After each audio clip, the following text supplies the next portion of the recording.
할렐루야.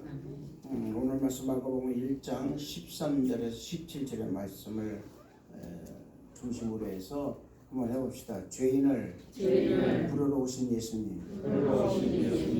네, 오늘 말씀 우리가 다 알고 있듯이 세리 마태를 부르시는 장면에서부터 시작되고 있습니다. 세리 마태는 그 당시에 많은 사람들에게 지탄의 대상이었어요. 사실은 왜냐하면 세리였기 때문에 그렇습니다. 세금을 걷어들이는 직업을 가졌기 때문에 죄인 취급을 받았죠. 그런데 그 사람을 예수님께서 부르신 것입니다. 이것은 우리 예수님께서 부르시는 사람들이 유력하고 어떤 능력이 있고 흠이 없다고 자부하는 사람들을 부르신 것이 아니라 죄인을 부르셨다라는 거예요. 흠이 있는 사람, 보잘것없는 사람, 죄인이라고 취급받는 사람을 부르셨다는 것입니다. 참 특별합니다. 우리 주님은 죄인을 구원하시는 분이세요. 할렐루야. 이를 위해서 이 세상에 오셨고 이를 위해서 십자가에 달려 죽으신 것입니다. 그래서 우리 예수님은 한 가지 아주 특별한 일이 있어요. 그게 뭐냐? 아주 자유로우셨던 거예요. 굉장히 자유로우셨어요. 교파도 없고 교단도 없어요. 그분에게는. 인간관계에서 조금도 이런 꺼리낌이 없으신 분입니다. 요즘 교회 목사나 장로, 집사 그리고 이런 직분을 받으신 분이 아닙니다. 아주 자유로우신 분이셨어요. 그분이 말이죠. 이렇다 저렇다 이야기가 필요 없는 너무나도 자유로우신 분. 특히 우리 예수님께서는 제도나 형식에서도 또 법에서도 자유로우셨어요. 특히 가장 자유로운 게 뭐냐 그랬더니 자기 자신에게 자유로우셨다는 거예요. 자기 자신에게. 여러분 신앙생활에서 진정한 자유로움은 자기 자신에게 자유로워져야 진정한 자유로움을 누릴 수가 있습니다. 저는 순복음 방주 성도 여러분들 모두 다 이런 인간의 모든 그 틀로부터 자유로 되시기를 주님의 이름으로 축원을 드리겠습니다. 그렇다면 무엇이 자유로워져야만이 자유로운 것일까? 로마서 8장 1절과 2절 말씀에 이런 말이 있습니다. 그러므로 이제 그리스도 예수 안에 있는 자에게는 결코 정죄함이 없나니 이는 그리스도 예수 안에 있는 생명의 성령의 법이 죄와 사망의 법에서 너를 해방하였습니다. 라고 말씀하셨습니다. 이 말씀대로 진정한 자유로움은 죄와 사망의 법에서 자유함을 얻어야 진정한 그런 자유를 얻었다고 할 수가 있는 결론이 나오는 것입니다. 능력은요, 죄를 사함받고 죄에서 자유로워져야만이 믿음의 능력이 나오는 것입니다. 병고침의 능력도 마찬가지요. 문제 해결의 기적도 악한 귀신을 몰아내는 역사도 모두 죄에서부터 나오는 거예요. 그렇기 때문에 우리 예수님은 죄인들을 부르시고 그들과 친구가 되어주신 것입니다. 이것은 예수님의 그 관심은 어디에 있느냐? 바로 사람에게 있었다는 것을 보여주고 있는 거예요. 병들어 죽어가는 사람, 귀신 들린 사람, 죄인들, 구원을 사모하는 그런 그 사람들이 예수님의 관심의 대상이었습니다. 그래서 어디를 가든지 우리 예수님이 가시는 곳에는 사람들이 군대같이 몰려들었던 거예요. 오늘 말씀 한번 보실까요? 13절, 14절 말씀을 다 같이 보겠습니다. 다 같이 한번 읽어볼까요? 시작. 예수께서 다시 나가시니 큰 비가 나오니 예수께서 그를 가르치십니다. 또 나가다가 해가 되어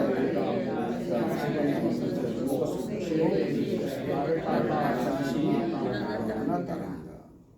여러분 이 말씀에는요 보면은요 두 가지가 나와요. 그 뭐냐면 말씀을 가르치셨다라는 것입니다. 많은 사람이. 두 번째는 뭐냐면 알페오의 아들 레위를 부르신 거예요. 근데 왜 알페오의 아들 레위가 왜 그 자리에 있었을까라는 궁금증이 있어요. 근데 오늘 여기 말씀 13절 말씀 보니까 뭐라 되냐면 바닷가였습니다. 그곳이 바닷가. 13절 볼까요? 예수께서 다시 어디에서요? 바닷가. 바닷가라고 하면 뭡니까? 아마 조금만 항구쯤 되겠죠. 이곳에 들락거리는 배에 분명히 있을 것입니다. 그 배에다 뭘 먹일까요? 세금을 먹이죠. 세금을 부과하기 위해서 거기에 조그만 세관을 아마 차려놓고 이 레위가 그곳에서 아마 세금을 거둬들이는 일을 했을 것입니다. 그런데 그 당시 여러분 세리의 직업은요 가장 천대받는 직업 가운데 하나였습니다. 세리는 유대인 가운데서 로마의 세금을 가장 많이 거둬주겠다는 사람에게 세리를 맡깁니다. 지금 말하면 세무서예요. 세무사. 그리고 세리가 되면은 일정한 계약에 의해서 정해진 비율만큼만 로마에 바치고 나머지는 그것이 얼마가 되든 모두가 다 자기 거였습니다. 그만큼 많은 물질을 착복할 수 있었기 때문에 많은 사람들부터 아주 손가락질을 당하고 천대를 받는 그리고 강도와 같은 사람이라고 욕을 먹었습니다. 죄인 취급을 당했던 것이죠. 그런데 예수님께서 그 레위를 딱 보는 순간에 예수님의 눈이 빛난 거예요. 막 빛나신 거예요. 그리고 그를 부르십니다. 예수님은 지금의 세리의 그 세리 레위의 모습을 보신 것이 아니라 미래의 예수님의 제자로서의 거듭난 레위의 모습을 보시고 레위를 부르신 거예요. 그렇다면 왜 레위라는 이 세리 마태를 하나님께서 부르셨을까? 우리 주님께서 부르셨을까? 그리고 세리 마태는 왜 예수님이 부르시자마자 따랐을까? 마치 베드로와 요한과 야고보가 그냥 부르시는 즉시 그냥 따랐듯이 이 세리 마태도 부르시는 즉시 따랐다 그 말입니다. 여기에는 몇 가지가 여러분 이 영적 의미가 있어요. 첫째가 뭐냐면은 그 첫 번째 그 질문의 답은 뭐냐면 우리의 관점이 아니라 예수님의 관점으로 보아야 되는 거예요. 그러니까 내 관점이 아니라 예수님 관점으로 세리 마태를 불었던 그 의미를 우리가 봐야 된다 그 말입니다. 예수님께서 세리 마태를 보는 순간에 그의 현재 모습을 보신 것이 아닙니다. 미래를 보셨다는 거예요. 예수님께서 우리를 부르실 때 현재 나의 모습을 보는 게 아니라 나의 미래를 보시는 거예요. 할렐루야. 할렐루야. 예를 들어서 술 먹고 방탕한 나를 지금의 나를 보는 게 아니에요.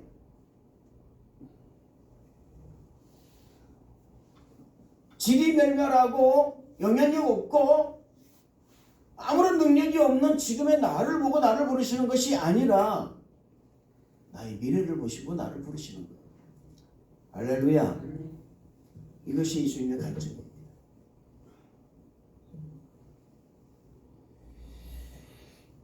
우리 예수님께서는 그 사람을 부르실 때에 현재 모습 보는 게 아니에요. 우리의 미래를 보십니다. 우리는 미래를 모릅니다. 아멘.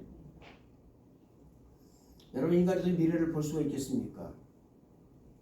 우리는 과거를 생각하고 현재를 보고 판단하는 것입니다. 그리고 미래를 예측만 해요. 내가 어떻게 살아야 되겠다. 그러나 우리 예수님께서는 우리의 과거를 보시지 않고 또 우리 현재를 보시지 않고 우리의 미래를 보신다는 거예요. 할렐루야. 비록 현재는요 세리요 돈이 있고 권세가 있고 사람들에게 지탄의 대상이 되고 죄인이라는 소리를 듣는 이 사람이지만 그의 미래는 주님을 따르는 신실한 종이 될 것을 예수님께서 보셨다는 거예요. 사랑하는 성도 여러분, 여러분들이 사람을 볼 때 그 사람의 미래를 보는 사람이 되시기를 주님 이름으로 축원을 드리겠습니다. 어떻게 미래를 봅니까? 주님의 관점으로 보면은 미래를 보는 거예요. 그래서 가능성 있게 보는 거예요. 어떤 사람을 보든 누구를 보든 지금 그 사람이 술 먹고 질이 못 나고요. 그렇게 살아도요. 그 사람 미래는요, 여러분 밝은 거예요. 왜? 예수님이 부르셨기 때문에. 할렐루야. 당장 그 사람의 현재의 모습만 보고 판단하지 마세요. 그 사람의 미래에 어떤 사람이 될지는 아무도 모릅니다. 둘째로, 예수님께서 이 세리마태를 보시는 순간에 그의 얼굴과 내면의 세계에 현재 자신이 얼마나 공허하고 현재 의미가 없는 그런 삶을 사는 모습과 싸우고 있는 것을 보신 거예요. 참 희한하죠. 어떻게 그걸 보실 수가 있을까? 자기가 가지고 있는 이 직업이 너무나 싫은 거예요. 마태는. 이 직업이 자신을 막 누르고 있는 것을 느낀 겁니다. 프레스를 당한 거예요. 그런데 자신이 다니고 있는 직업을 또 버릴 수가 없고 나갈 수도 없어요. 그 고통하고 번민하는 그 마태의 모습을 예수님께서 보신 거예요. 여러분, 우리가 어떻습니까? 죽지 못해 산다고 그러지 않습니까? 내가 사는 것이 사는 게 아니에요. 내가 웃는 게 웃는 게 아니라고 하지 않습니까? 죽지 못해 산다고 그러잖아요. 그런 모습, 미래가 없는 거예요. 그래서 현재 내가 그냥 살아야 하니까 아침에 일어나고 밥 먹고 저녁에 누워서 자는 것이 이게 일상의 생활이다. 그냥 그렇게 사는 거예요. 별 의미가 없이, 목적이 없이. 그런 모습과 나 이렇게 살면 안 되는데 라는 거예요. 나 이렇게 살면 안 되는데, 내가 이렇게 살았다면 큰일 나는데 라는 것을 예수님께서 그 사람의 그 내면의 세계를 보신 거라고 말입니다. 우리 이런 사람 얼마나 많이 있습니까? 셋째로, 예수님께서 마태를 딱 보는 순간에 마태가 자신의 인생의 끝에 와 있다는 것을 보신 거예요. 이 사람 자살할 수 있겠네. 이런 거예요. 인생의 절망감을 보셨다 그 말입니다. 얼마나 절망하고 있는가. 자신의 삶에 대해서 얼마나 절망하고 있는가. 이대로 놔두면은 아마도 원하지 않는 그런 결정을 할지도 모른다라는 아주 급박한 생각을 하셨을 것입니다. 사람들이 왜 좌절하고 왜 절망하는가? 더 이상 희망이 보이지 않기 때문에 절망하는 거예요. 좌절하는 거예요. 해도 안 되니까. 이래도 안 되고 저래도 안 되니까 좌절해버린다 그 말입니다. 왜 많은 사람들은 자살을 할까요? 더 이상 길이 보이지 않기 때문에 그렇습니다. 이 사람 마태에서 지금의 삶은 여러분 답이 없는 거예요. 돈도 많이 법니다. 근데 답이 없는 거예요. 왜 내가 이렇게 살아야 될까? 이 삶이 나의 삶의 전부가 아닌데 라는 그런 생각. 우리가 이런 삶에 처해 본 적이 있지 않습니까? 굉장히 많잖아요. 길이 보이지 않아서 갈팡질팡 해본 경험이 우리가 얼마나 많이 있습니까? 아무 희망도 없이 그저 그냥 하루하루를 살아가는 것이 그저 죽지 못해 살아가는 거예요. 이때 누군가가 손을 내밀어 주면 참 좋을 텐데 그런 사람 하나도 없고요. 나에게 밀려오는 무너진 이 자존감, 내 마음과 육신을 사로잡아서 어디로 막 끌고 가고 있다는 생각으로 가득했던 시절이 우리에게도 있었다 그 말입니다. 저도 있었어요. 예수님께서는 세리마태에게서 이런 영적인 내면의 세계를 딱 보시게 된 거예요. 그렇다면 세리마태는 왜 예수님을 보는 순간에 그분의 말씀을 듣는 순간 어떻게 그렇게 모든 것을 버리고 예수님을 따르게 되었을까? 여기도 몇 가지 이유가 있어요. 첫째는 뭐냐면 세리마태가 예수님을 보는 순간에 하늘의 영적 권위를 본 거예요. 이 성모는 다르다라는 거예요. 예수님을 보는 순간에 무언가 영적으로 강하게 빨려 들어가는 듯한 느낌을 분명히 받았을 것입니다. 자비롭고 사랑이 가득하고 내가 무슨 말을 해도 다 들어주실 것 같은 그런 느낌을 그가 받은 거예요. 그러니까 나를 따르라. 이 말씀을 듣자마자 모든 것을 다 버려두고 돈도 버려두고 자신의 기득권 모든 걸 다 이권 이런 거 다 버려두고 그냥 주님을 따른 것입니다. 여러분 우리가 좋아하는 게 뭐 있죠? 예수님 말고. 뭐 좋아해요? 돈 좋아하잖아요. 그 돈도 버려두고 그냥 쫓아간 거예요. 기가 막힐 일입니다. 둘째로 이 세리 마태에게 이런 마음이 있었어요. 내가 예수님을 따라가면 내 인생에 어떤 변화가 있을 것이다 라는 것입니다. 내 인생도 변화가 있을 것이다 라는 거예요. 절망과 고독을 경험해본 사람은요, 절망과 고독이 얼마나 무서운지를 압니다. 그 절망감이 얼마나 무서운지를 알아요. 그래서 이 절망과 고독에서 벗어나기 위해서 온갖 방법을 다 사용하는 것입니다. 그런데 오늘 마태가 딱 본 예수님이 그 문제를 해결해 줄 것 같은 그런 자신에게 큰 어떤 그 미래에 어떤 변화가 있을 것이라는 확신이 그에게 있었다라는 거예요. 저분이라면 나를 확실하게 변화시킬 것이다라는 거거든요. 내 인생에 분명히 큰 변화가 있을 것이다라는 그런 확신이 있었기 때문에 말씀 한마디 예수님을 따랐다 그 말입니다. 사랑하는 성도 여러분, 우리가 왜 예수님을 온전히 따르지 못하는 것일까요? 왜 교회 나왔다 안 나왔다 나왔다 안 나왔다 그럴까요? 바빠서 못 나오고 뭐해서 못 나오고 잠 늦게 자서 못 나오고 밤에 꼬박 새가지고 아침에 너무 피곤해서 교회 가면 체면 때문에 좋을까 봐 못 나오고 왜 그럴까요? 뭐 때문에? 왜 하나님을 믿으면서 확신에 차 있지 못하고 믿음의 권세를 나타내지 못하는 것일까? 그냥 교회는 의무감으로 다니고 왜 그럴까? 뭐 때문에 그럴까? 생각이 많아서 그래요. 생각이 많아서. 생각이 복잡하면 예수님 따르지 못합니다. 저는 성도 여러분들이 오직 예수, 오직 복음만을 생각하는 우리 성도 여러분 다 되시기를 주님 이름으로 축원을 드리겠습니다. 할렐루야. 그러면 나도 모르게요, 예수님을 따르도록 성령께서 움직이시는 거예요. 움직이세요.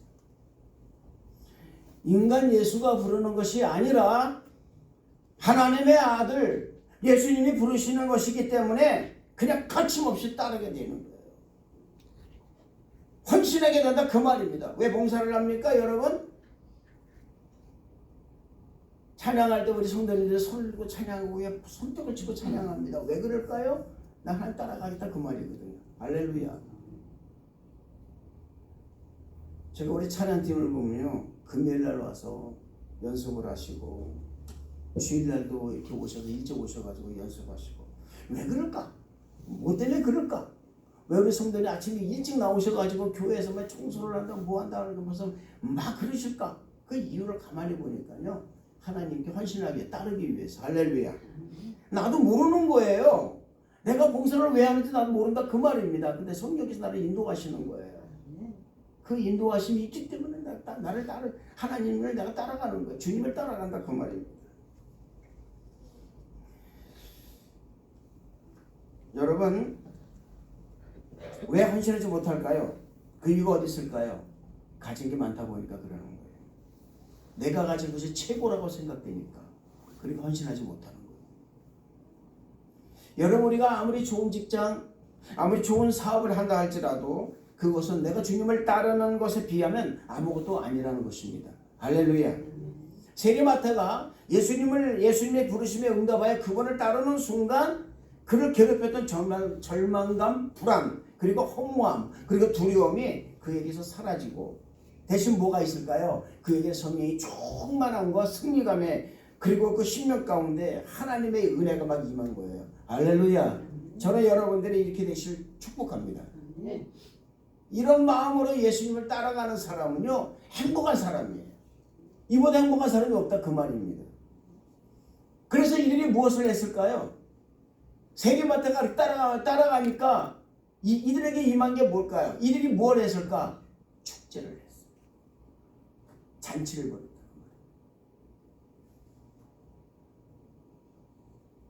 세리마태가 이 기쁨을 혼자 나눌 수가 없는 거예요. 여기는 말씀에 이런 말이 있습니다. 15절 말씀 보니까는 그의 집에 앉아 잡수일 때에 세리와 죄인들이 예수와 그의 제자들 함께 앉았으니 이는 그러한 사람들이 많이 있어서 예수를 따르미러라. 세리마태는 이 기쁨을 혼자 누릴 수가 없었다 그 말입니다. 혼자 누릴 수 없어. 자기 친구를 데려 불러다가 잔치를 베푼 거예요. 이 사람들은 다 어떤 사람들이가 죄인들이었습니다. 죄인들이었어요.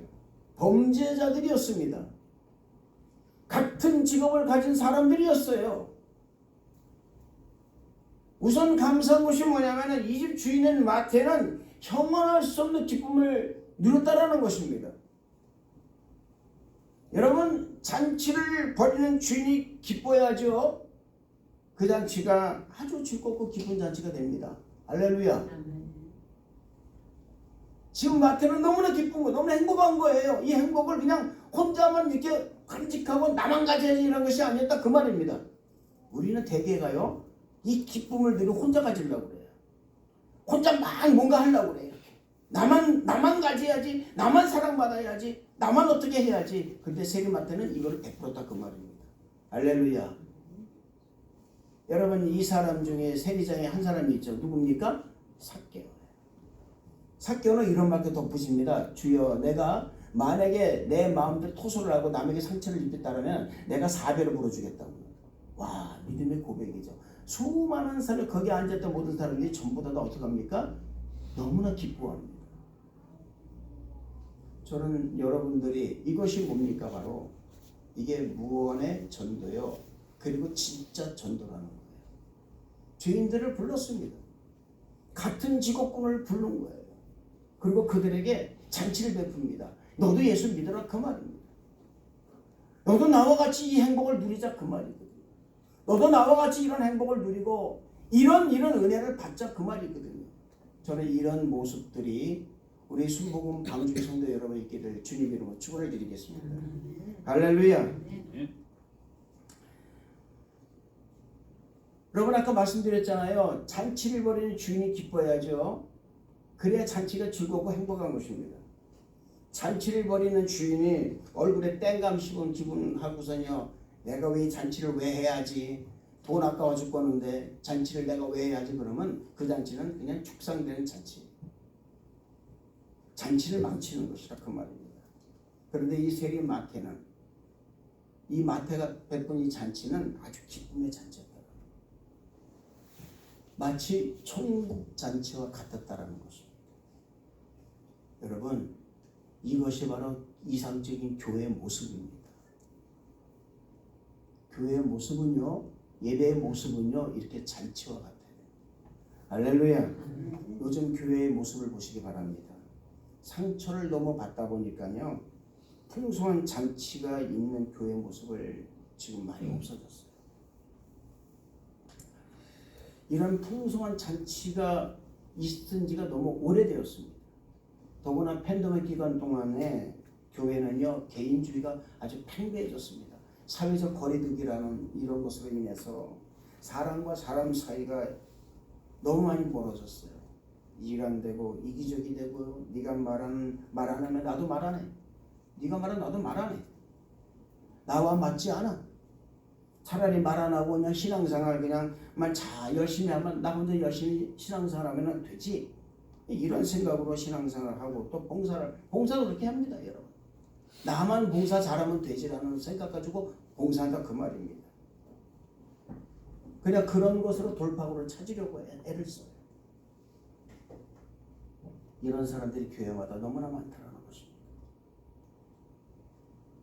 그러니까 사람과 사람 사이에 참 기쁨이 없는 거예요. 참 행복이 없는 거예요. 그냥 다니는 거예요, 교회를. 안 다닐 수가 없으니까 다닌다 그 말입니다. 너는 너, 나는 나예요. 네가 다니다 안 돼, 네 자유다 그 말입니다. 여러분, 우리에겐 여러분 그리스도인에게 주어지는 책임이 있고요, 사명이 있습니다.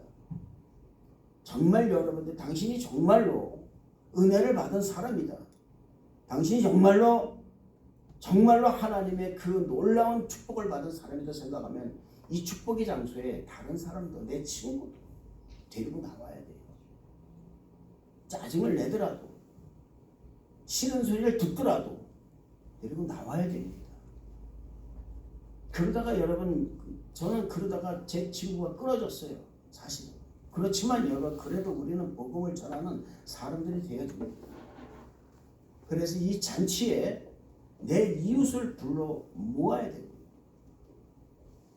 내 자녀를, 그리고 내 형제를, 내 부모를 모시고 와서 같이 예배를 드리고 같이 이 잔치의 장소에서 은혜를 같이 나눠야 된다는 것을 믿으시기를 주님 이름으로 축원을 드리겠습니다.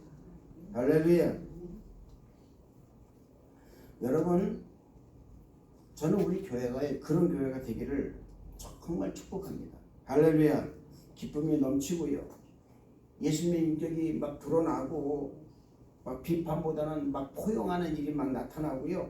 용서가 가득하고 그래서 그냥 즐거움이 막 넘치고요. 행복함이 넘치고 감동이 넘치는 그런 믿음의 교회가 되기를 저는 소원하는 것입니다. 내가 가진 것을 다 내어놓아도 아깝지 않은 그런 교회. 내가 온몸을 불살라 봉사를 사랑을 나누는 그런 교회. 그래서 자꾸 사람들이 모이는 교회, 그런 교회 되기를 소원하는 것입니다. 이런 기쁨과 즐거움에 동참하는 사람도 있었지만요, 이 말씀 보면요, 그렇지 못한 사람이 또 있었습니다. 그 사람들은 종교적인 사람들이었어요. 소위 하나님 말씀을 너무나 잘 안동하는 율법에 능통한 사람들이었습니다. 종교적인 사람들, 이런 모습을 보고 기뻐할 수 없습니다.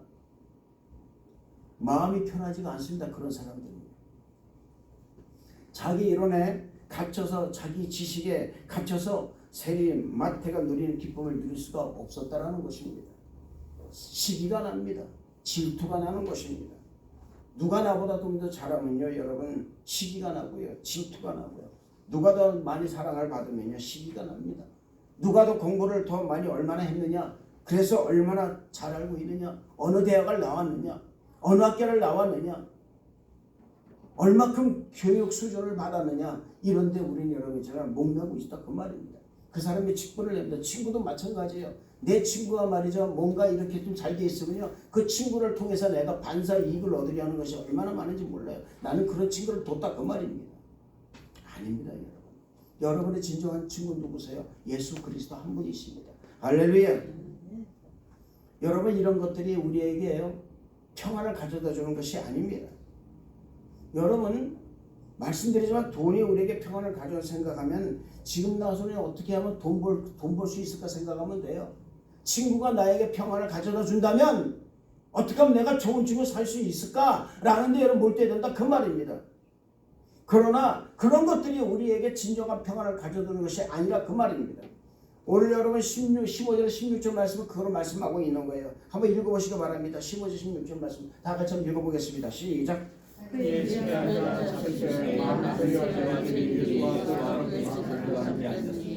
그런 사람들이 많이 있어서 바리새인들이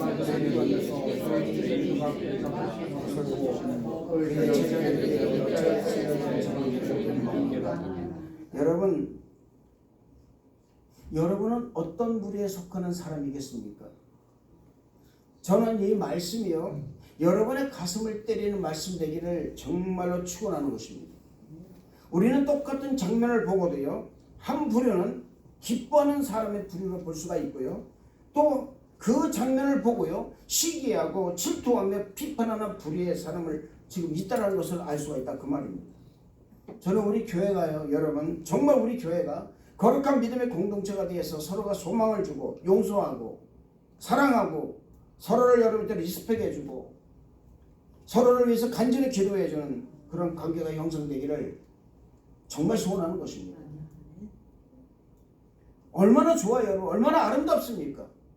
그런데 여기 한번 물어보시기 바랍니다. 어떤 분이 나타났습니까? 시기합니다. 질투합니다.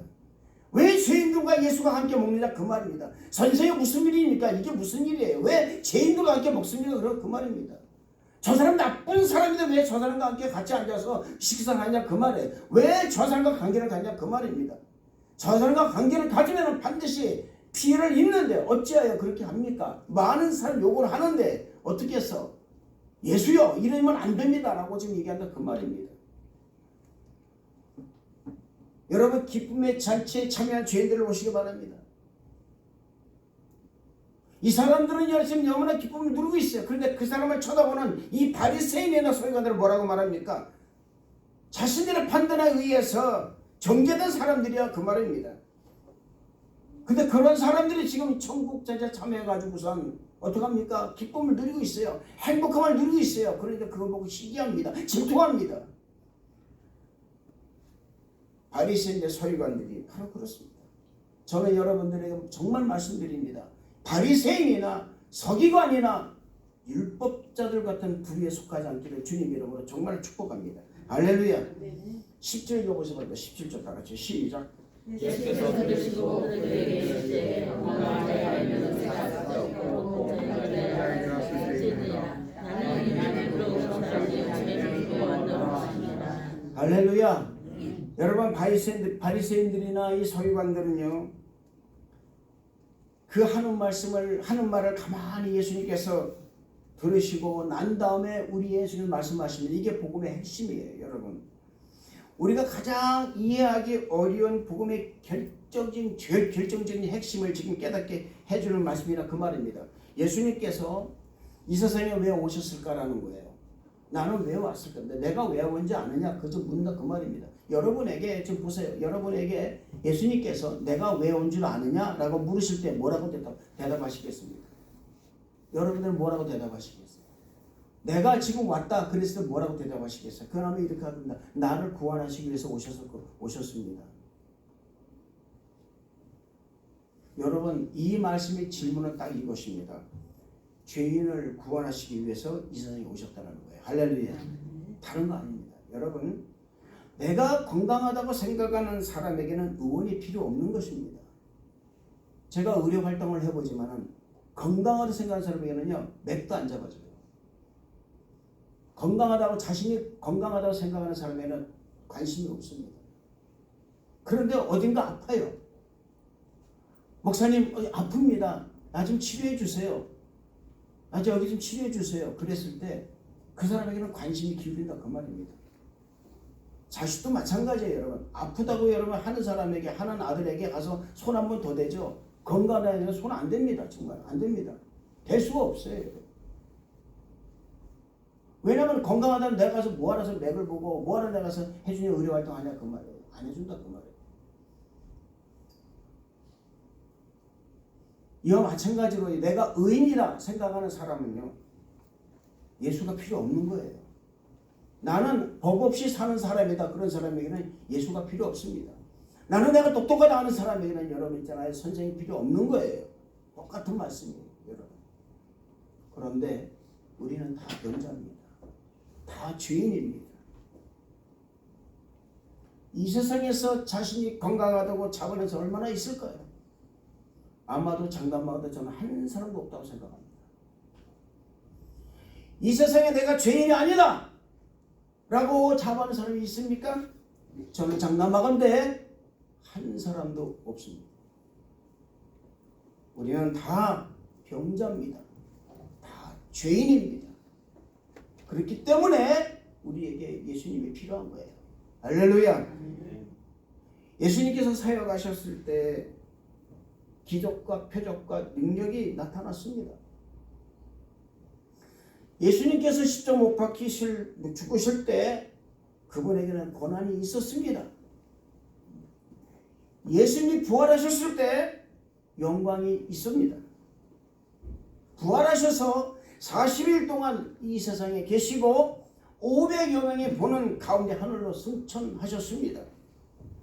이 모든 일이 일어난 이유는 바로 죄인을 구원하시기 위해서, 나 같은 죄인을 구원하시기 위해서 이 세상에 오셨고 십자가 달려 죽으셨고 부활하셨고 하늘로 승천하셨고 다시 재림하실 거예요.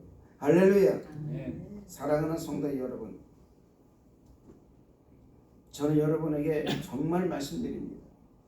우리 예수님이 이 땅에 오신 목적이 나를 복을 주고 나를 축복하고 나를 이 세상에서 가장 행복한 사람으로 만들기 위해서 오셨다는 것이 아니라 나를 구원하시기 위해서, 죄 있는 나를 구원하시기 위해서 이 땅에 오셨다는 이 사실을 결코 우리는 잊어서는 안 된다는 사실을, 가장 기본적인 거지만은 이것을 잊어서는 안 된다는 사실을 잊지 마시기를 주님 이름으로 축원을 드리겠습니다.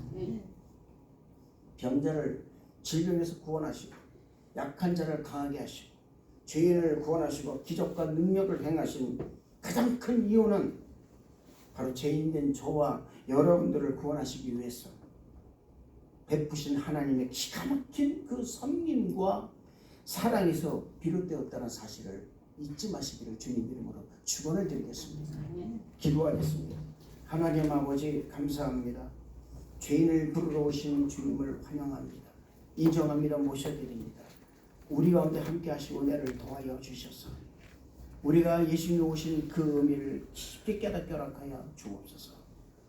그래서 우리가 또 다른 나와 같은 죄인을 반드시 전도하는, 반드시 주의 말씀을 선포하는 우리에게 허락하여 주옵소서. 예수님 이름으로 기도드립니다. 아멘.